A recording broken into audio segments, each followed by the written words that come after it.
अस्सलाम वालेकुम दोस्तों वीरो की हाल चाल ने ठीक ठाक हो। अज असी प्याज़ों की पनीरी लाने वास्ते आप ये प्याज देख लो, छोटा छोटा प्याज है, चेक कर सकते हो तुसी, तुहाडे कोल मौजूद आ। अभी भी आए ने प्याज लगाने वास्ते।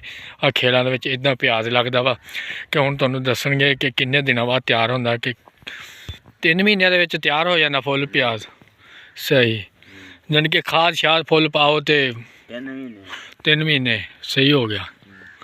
भी लग सकते 3 महीने भी, भाई कह रहा 3 महीने भी प्याज में लग सकते, 4 महीने भी, क्योंकि हुण शुरू की है स्टार्टिंग इन्होंने लानी प्याज की। सर्दी भी पैन लग रही क्योंकि हले पानी की बंदी भी नहीं। एक साइड पर प्याज लग रहा, दूसरी साइड पर मिर्च लगूगी। ये आ देखो, इस साइड पर ये मिर्च लगनी आ, इधर प्याज भी लग रहा, तम्बाकू भी लगना वा। लगे हुए ना भाई, वो कह रहा तम्बाकू भी लगना वा ये। आ देखो इन्नी की जगह ही पिंड वाले ने वाहवा कुछ जानी कि ला लेना वा।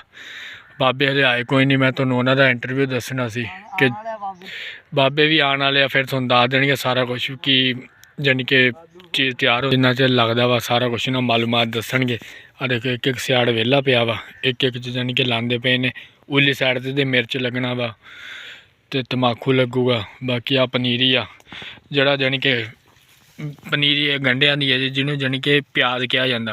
ये प्याज की पनीरी हाले निक्की निक्की, ये फिर देखो कि मोटा मोटा आंदा। ये मेहनत आ देखो, जिद्दां जानी कि वीडियो तो मेहनत हो रही है ना, इदां ही इस ते मेहनत होंदी आ।